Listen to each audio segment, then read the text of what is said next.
परीक्षण प्रयोगशाला में मिट्टी की जांच जरूर करवाएं और मिट्टी में पोषक तत्व, नमी व पौधे के विकास को देखते हुए केवल जरूरत के अनुसार ही पोषक तत्व डालें। और हाँ, मिट्टी में गंधक, जस्ता, बोरोन जैसे सूक्ष्म पोषक तत्वों का पता लगाना भी न भूलें।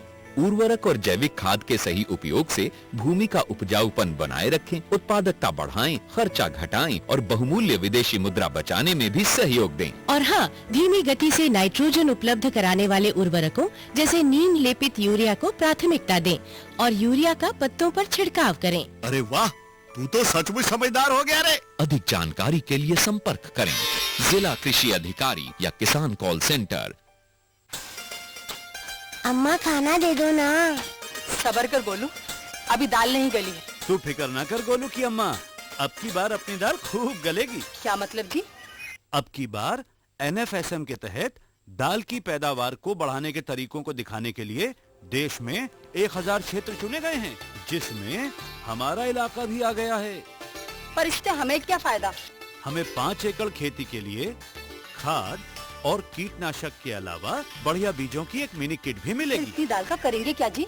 अरे भगवान, सरकार ने दलहन का समर्थन मूल्य भी खूब बढ़ा दिया है और इनकी खरीद का भी पूरा इंतजाम कर लिया है। इससे आमदनी बढ़ेगी और फिर हमारा गोलू अच्छे स्कूल में जाकर के कृषि वैज्ञानिक बनेगा। हाँ जी जी जी।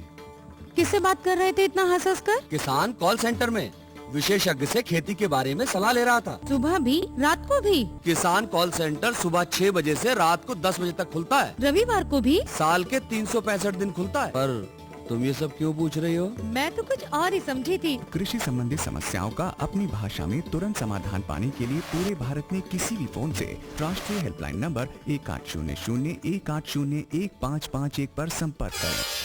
आज तो वसूली करके ही जाऊंगा। घनश्याम, अरे ओ घनश्याम। वो तो स्कूल गए हैं। स्कूल गया है।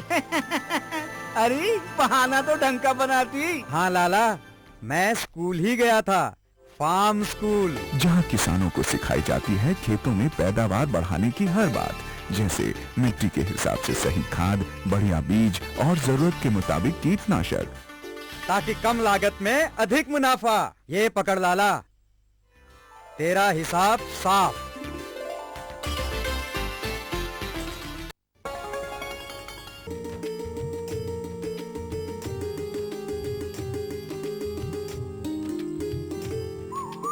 किसान भाइयों नमस्कार।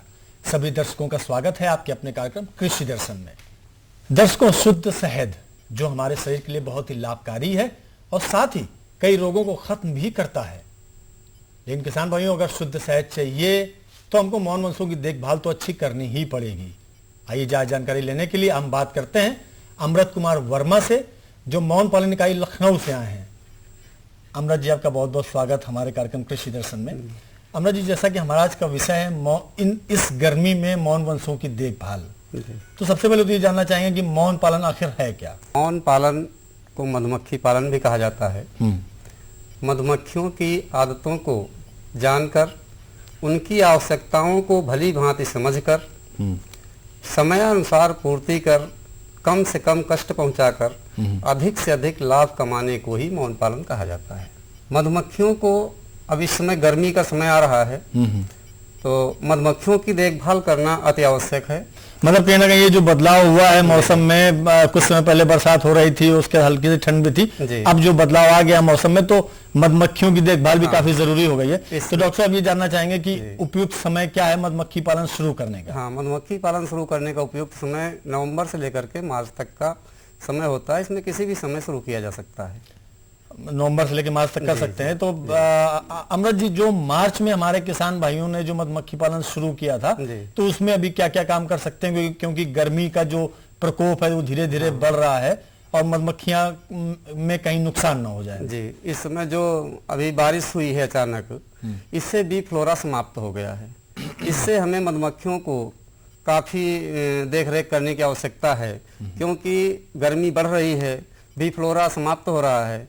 ऐसी स्थिति में मधुमक्खियों की उत्तेजना कम होती जा रही है और उनकी देखभाल करने के लिए हमें आवश्यक है कि उन्हें समय समय पर कृत्रिम भोजन के रूप में उनका भोजन मतलब उपलब्ध कराएं। मतलब कहीं ना कहीं भोजन अगर उपलब्ध नहीं है, फूल अगर नहीं हो पा रहे हैं तो कृत्रिम भोजन बना के दे सकते हैं। कृत्रिम भोजन बना के दे सकते हैं। इसके कृत्रिम भोजन के लिए हमें 40% चीनी और 60% पानी, क्योंकि गर्मी इस समय चल रही है, उसका घोल बना करके और गर्म करके ठंडा होने पर सायंकाल मधुमक्खियों को प्रति सप्ताह प्रति मौन वंश की दर से देते रहें, जिससे उनकी उत्तेजना बरकरार रहे।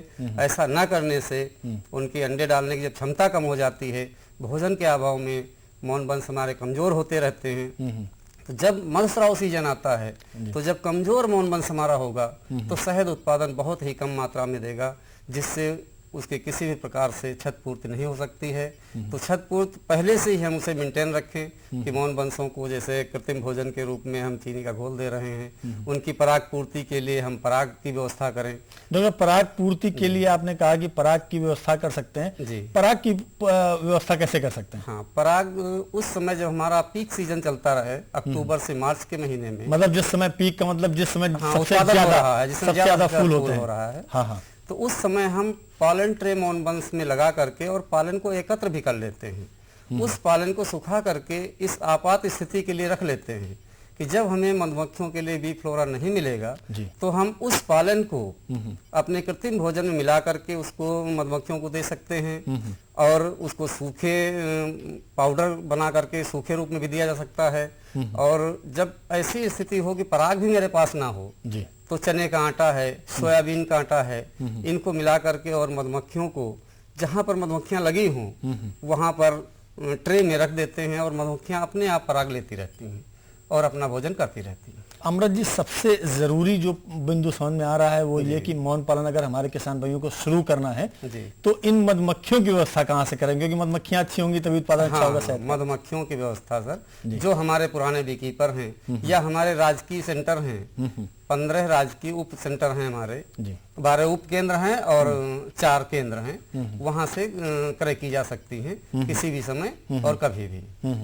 तो उपयुक्त समय जब अक्टूबर से लेकर के और मार्च के बीच में कभी क्रय करके अपना मौन पालन प्रारंभ कर सकते हैं। अमृत जी, इस व्यवसाय को बहुत ही कम लागत का व्यवसाय कहा गया है मौन पालन, तो क्या आप थोड़ी सी रोशनी डालना चाहेंगे उस बिंदु पर कि अगर हमारे किसान भाई कोई शुरू करना चाहते हैं ये मौन वंश, तो कितना रुपया तक खर्चा हो सकता है शुरुआत में? शुरुआत में एक मौन वंश पर 4000 रुपए के आसपास व्यय आता है।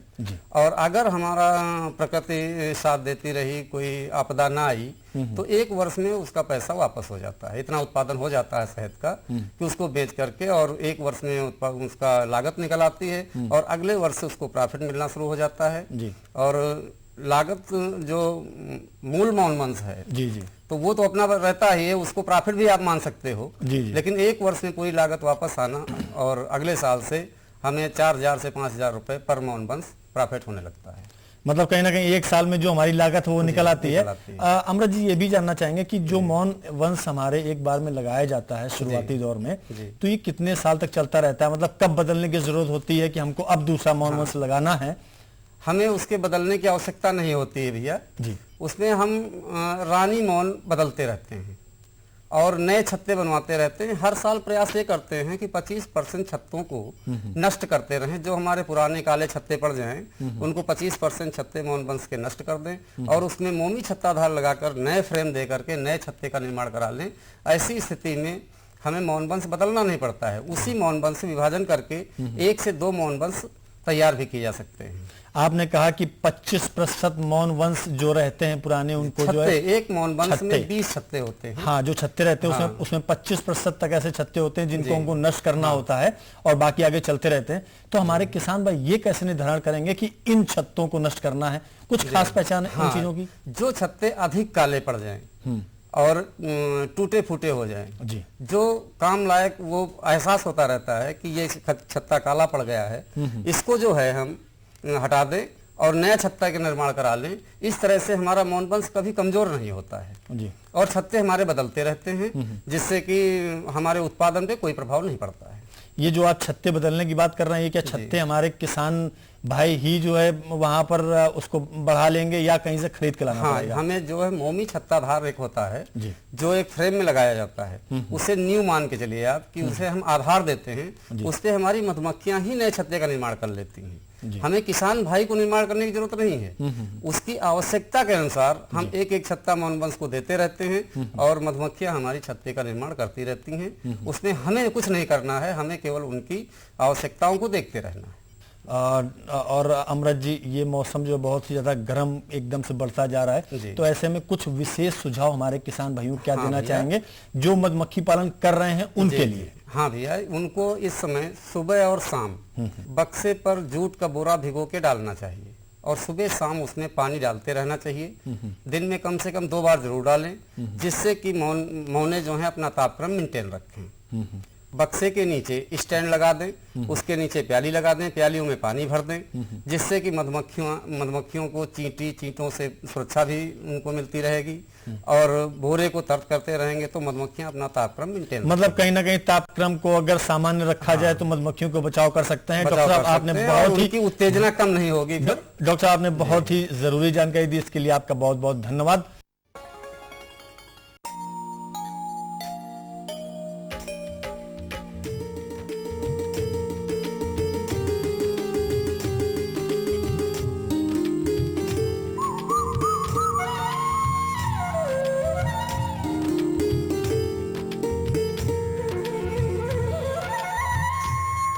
मौसम समाचार के इस अंक में आपका स्वागत है।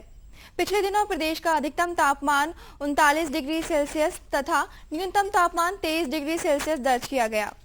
न्यूनतम तापमान में सामान्य से 2 से 4 डिग्री सेल्सियस की बढ़ोतरी तथा अधिकतम तापमान में भी 2 से 3 डिग्री सेल्सियस की बढ़ोतरी दर्ज की गई। वातावरण में अधिकतम आर्द्रता 76% तथा न्यूनतम 27% रही। वायु दिशा उत्तर से उत्तर पूर्व तथा गति 6 से 8 किलोमीटर प्रति घंटा रिकॉर्ड की गई। मौसम वैज्ञानिकों के अनुसार आने वाले 48 घंटों में प्रदेश के कुछ स्थानों पर आसमान में मामूली बदली बनी रहने तथा अन्य स्थानों पर खिली धूप रहने के आसार हैं। आमतौर पर मौसम साफ रहेगा। खिली धूप रहने से अधिकतम तापमान में वृद्धि होने की संभावना है। न्यूनतम तापमान में भी 1 से 2 डिग्री सेल्सियस की बढ़ोतरी हो सकती है। किसान भाइयों, इस समय गेहूं की फसल की कटाई शीघ्र समाप्त करें। गेहूं कटाई उपरांत खाली खेतों की गहरी जुताई, मेड़बंदी तथा समतलीकरण का कार्य करें।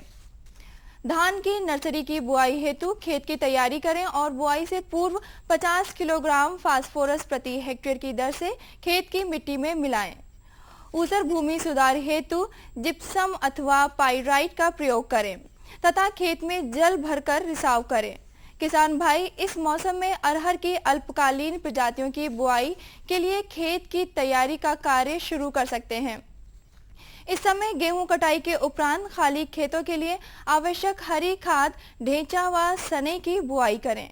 इस मौसम में पशुओं के हरे चारे के लिए बोई जा चुकी मक्का तथा लोबिया में आवश्यकता अनुसार सिंचाई तथा नत्रजन की ड्रॉप ड्रेसिंग का कार्य करें।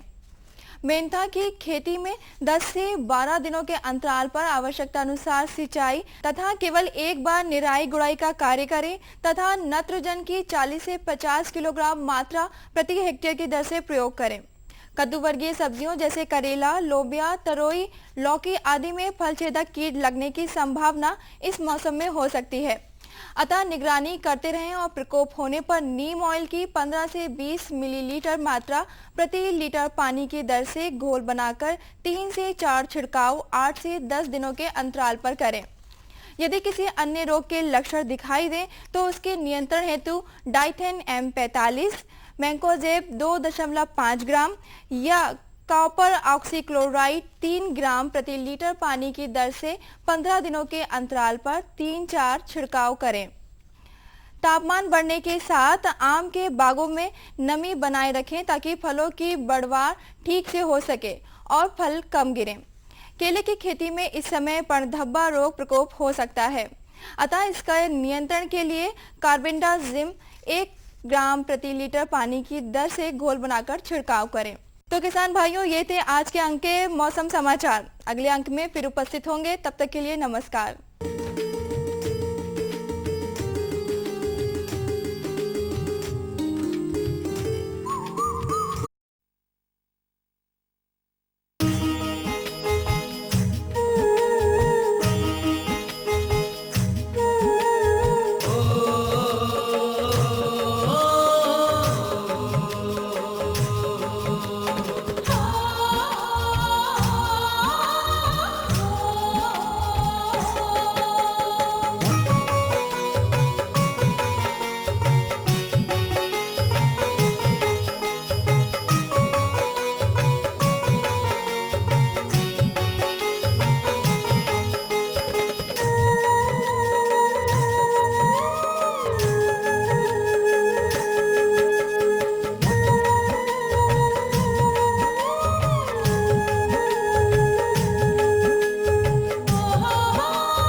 नमस्कार, स्वागत है आप सभी का कृषि समाचारों के आज के अंक में।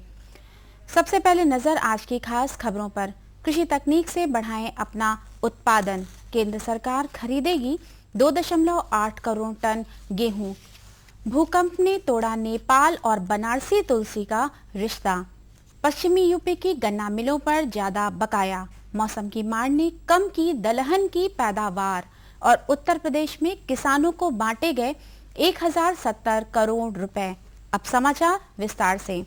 देश के प्रधानमंत्री नरेंद्र मोदी ने प्रयोगशालाओं में विकसित कृषि तकनीक को खेतों तक ले जाने तथा फसलों का अधिक उत्पादन करने के साथ साथ किसानों की आमदनी बढ़ाने के लिए कृषि वैज्ञानिकों से आगे आने की अपील की है। प्रधानमंत्री श्री नरेंद्र मोदी ने कहा कि जमीन तो नहीं बढ़ाई जा सकती, लेकिन गुणवत्ता से समझौते किए बिना कम समय में तैयार होने वाली फसलें विकसित की जा सकती हैं। उन्होंने कहा कि देश का किसान दुनिया का पेट भरने में सक्षम है, लेकिन इससे किसानों की भी जेब भरनी चाहिए। उन्होंने कहा कि फसलों का प्रति हेक्टेयर उत्पादन बढ़ाना ही होगा और पानी के एक एक बूंद का सदुपयोग करना होगा। उन्होंने कहा कि जल संचय के लिए किसानों को जागरूक करने की जरूरत है। प्रधानमंत्री ने कहा कि हर किसान का देश की तरक्की में बड़ा योगदान है। इसके साथ ही श्री मोदी ने जमीन सुधार करके उपज की पैदावार बढ़ाने और कम अवधि की फसलों की बुवाई करने पर जोर दिया है। खरीद दिशा निर्देशों में छूट दिए जाने की वजह से केंद्र सरकार को वर्ष 2015-16 फसल विपणन सीजन में 2.6 से 2.8 करोड़ टन गेहूं खरीदने की उम्मीद है। सरकार ने पहले लगभग 3 करोड़ टन गेहूं किसानों से खरीदने का लक्ष्य रखा था, लेकिन खड़ी फसल को नुकसान होने की वजह से इस लक्ष्य को पूरा करने में दिक्कत आ सकती है।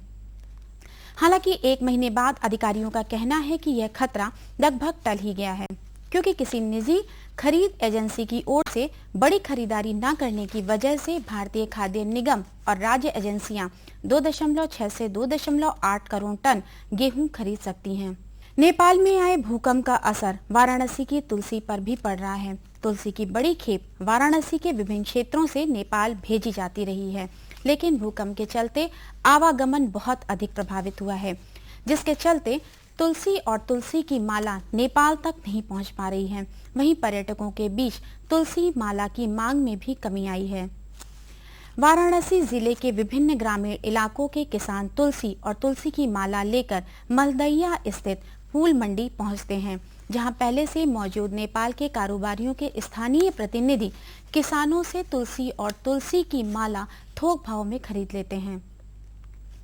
स्थानीय किसानों के अनुसार नेपाल में आए भूकंप के चलते इन दिनों तुलसी और तुलसी की माला की मांग ठप सी पड़ गई है। भारत के चीनी क्षेत्र को बढ़ते गन्ना बकाया और कमजोर वित्तीय हालत की वजह से संकट का सामना करना पड़ रहा है, लेकिन बकाया को लेकर गंभीरता से नजर डालें तो पता चलता है कि 2013-14 के पेराई सत्र की तुलना में इस क्षेत्र पर दबाव 1 साल के अंदर अधिक नहीं दिखा है। खाद्य एवं उपभोक्ता मामलों के विभाग के आंकड़ों से पता चलता है कि भुगतान योग्य कुल कीमत के प्रतिशत के रूप में गन्ना बकाया 15 अप्रैल को पूरे भारत के स्तर पर लगभग 36.86 पर था, जबकि 2013-14 की समान अवधि के दौरान 35.42% पर था। चीनी पेराई का सत्र अक्टूबर से सितंबर तक चलता है। गन्ना के बकाया कुल कीमत के प्रतिशत के रूप में 15 अप्रैल 2013 को लगभग 21.18 पर था। उत्तर प्रदेश सरकार ने बेमौसम बारिश और ओलावृष्टि से प्रभावित करीब 23 लाख किसानों को अभी तक 1070 करोड़ रुपए का मुआवजा वितरित कर दिया है। इसके अतिरिक्त सरकार ने अब उत्तर प्रदेश के 75 जिलों में से 72 को प्रतिकूल मौसम से प्रभावित घोषित किया है। अनुमान के अनुसार करीब 58.6 लाख हेक्टेयर क्षेत्र में 33% से ज्यादा फसल को नुकसान हुआ है, जिससे इस क्षेत्र पर खेती करने वाले सभी किसान सरकारी मुआवजे के पात्र हैं। उत्तर प्रदेश की सरकार ने केंद्र से अतिरिक्त 7,589 करोड़ रुपए का राहत पैकेज मांगा है, जिससे उन किसानों को मुआवजा मुहैया कराया जा सके जिनकी फसल को नुकसान हुआ है। इस बीच राज्य ने अपने संसाधनों से 1,455 करोड़ रुपए किसानों के राहत पैकेज के लिए आवंटित किए हैं, जबकि आत्महत्या करने वाले किसानों के परिवारों को 4.83 करोड़ रुपए का मुआवजा वितरित किया गया है।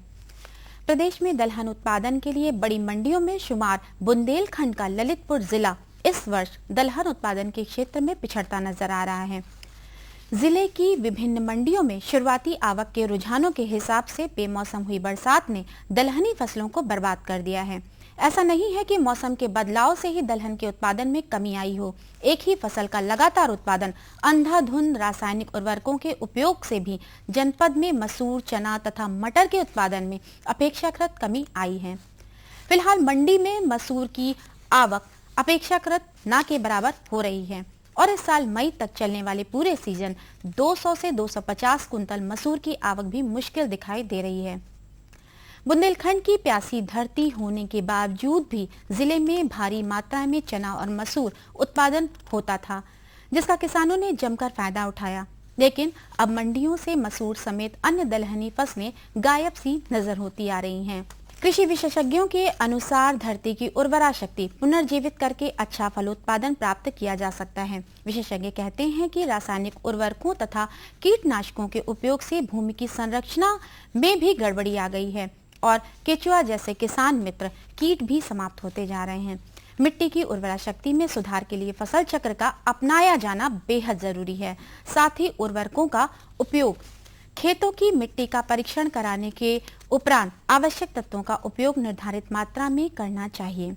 जैविक खाद का ज्यादातर इस्तेमाल तथा ढैंचा जैसी हरी खाद का प्रयोग कर खेतों की गहरी जुताई भी बेहद जरूरी है। कृषि समाचारों के बाद आइए अब जानकारी लेते हैं प्रदेश की प्रमुख मंडियों के ताजा औसत भावों की।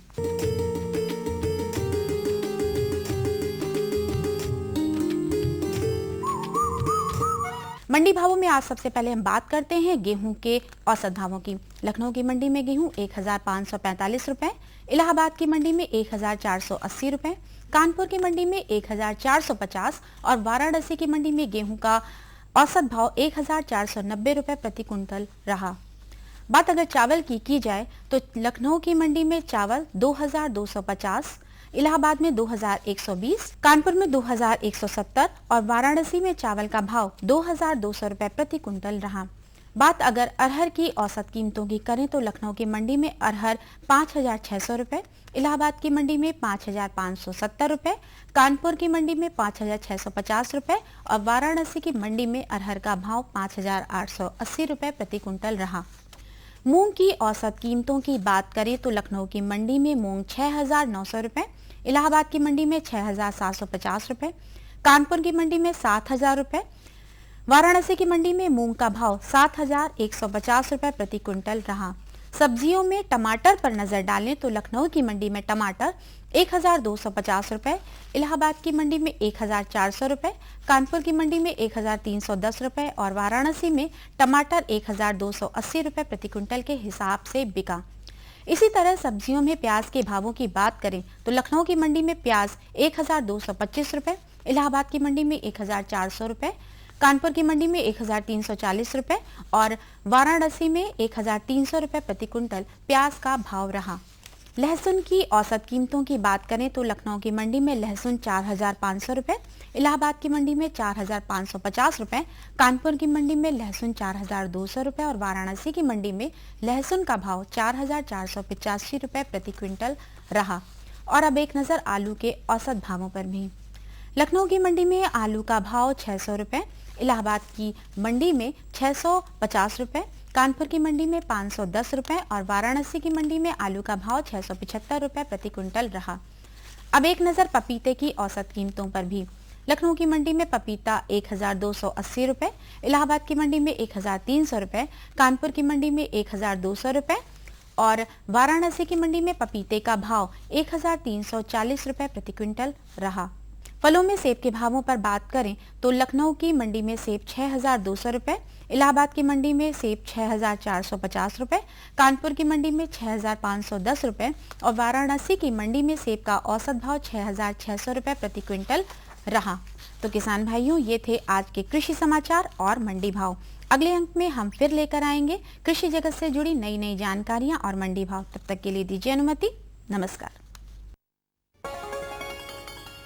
और बताओ। बस। अरे ये क्या भैया जी, बस इतनी सी रासायनिक खाद? किसानी छोड़ रहे हो क्या? किसानी नहीं, नादानी छोड़ रहे हैं। मिट्टी की जांच कराई है, अब तो लाला जी जितनी जरूरत है उतने ही उर्वरक खेत में डालेंगे। हाँ, किसान भाई आज ही अपने जिले की नजदीकी भूमि परीक्षण प्रयोगशाला में मिट्टी की जांच जरूर करवाएं और मिट्टी में पोषक तत्व, नमी व पौधे के विकास को देखते हुए केवल जरूरत के अनुसार ही पोषक तत्व डालें। और हाँ, मिट्टी में गंधक, जस्ता, बोरोन जैसे सूक्ष्म पोषक तत्वों का पता लगाना भी न भूलें।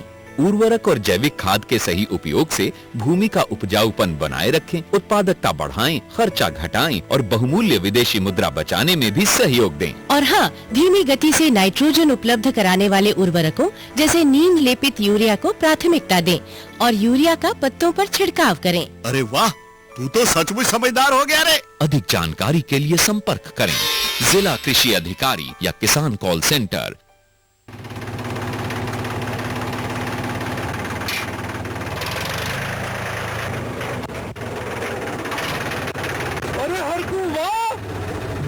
कीटनाशक और आज खाद भी। अरे इतना खर्चा कहाँ से? अरे खर्च की चिंता किसे है, मेरे पास है ये किसान क्रेडिट कार्ड। कार्ड? अरे बैंकों द्वारा जारी इस कार्ड से किसान उसकी सीमा तक की रकम कभी भी बैंक से निकलवा सकता है और खेती बाड़ी की सामग्री कभी भी खरीद सकता है। कर्ज के झंझट से भी छुटकारा और तो और बिजली के बिलों का भुगतान, डीजल इससे खरीदना और आसान हो गया है। तो हर को भैया एक कार्ड मेरे लिए भी। किसान क्रेडिट कार्ड के लिए नजदीकी बैंक से संपर्क करें और पाएं ढेर सारे लाभ। श्यामू भैया, सरकार कह रही है पूर्वी भारत में भी दूसरी हरित क्रांति आएगी। अरे ये तो पंजाब और हरियाणा में हुआ था, यहाँ तो अनाज की पैदावार अब भी कम है। सरकार की बातों में कुछ तो दम होगा, आखिर यहाँ बारिश 3 गुना होती है। चलो वैज्ञानिक का नंबर मिलाते हैं। अरे वाह, आ गए। नमस्ते सरपंच जी। हाँ भाई, उपजाऊ जमीन की कीमत को पहचानो। जरूरत है सिर्फ सही किस्म और तकनीक अपनाने की।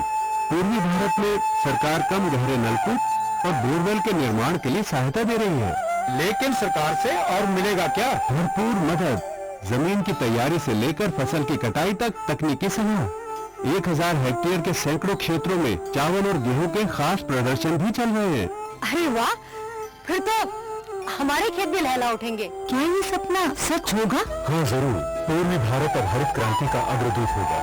आओ हम सब मिलकर कदम बढ़ाएं। खुशबू की फुहार में, स्वाद की बहार में, तरक्की की तानों में, खिलती मुस्कानों में, हरे भरे पौधों में, बड़े बड़े सौदों में, मधुर भिनभिनाहट में, खुशियों की आहट में, बागबानी मिशन,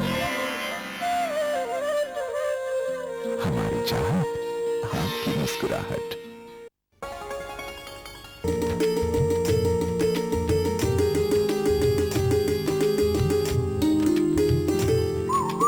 किसान भाइयों नमस्कार, मैं अमित गुप्ता कृषि दर्शन कार्यक्रम में आप सभी का स्वागत करता हूं। दूध एक संतुलित आहार है और हमारे शरीर के लिए जरूरी पोषक तत्वों की ये पूर्ति करता है।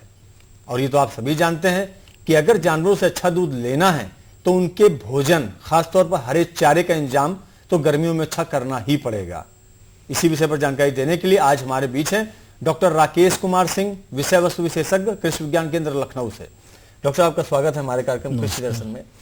डॉक्टर, सबसे पहले तो हम ये जानना चाहेंगे कि जो विषय आज का है हमारा गर्मियों में हरे चारे का प्रबंधन, तो हरे चारे की आवश्यकता क्यों होती है हमारे जानवरों को? किसान भाइयों, सबसे पहली बात तो ये है कि हरा चारा उत्पादन, सफल हरा चारा उत्पादन ही दुग्धोत्पादन की सफलता की कुंजी है। भारतवर्ष में लगभग 3% क्षेत्रफल में ही इस समय कुल हरा चारा लिया जाता है और जैसा कि वैज्ञानिकों का अनुमान है कि 2025 तक ये 2% ही रह जाएगा, कुल क्षेत्रफल में 2% ही रह जाएगा। इसलिए हरा चारा उत्पादन की जहाँ तक बात है कि हरा चारा उत्पादन की आवश्यकता क्यों है, तो सबसे पहले ये तो कम लागत में अधिक दुग्ध उत्पादन इससे हमारे पशुओं से मिल जाता है।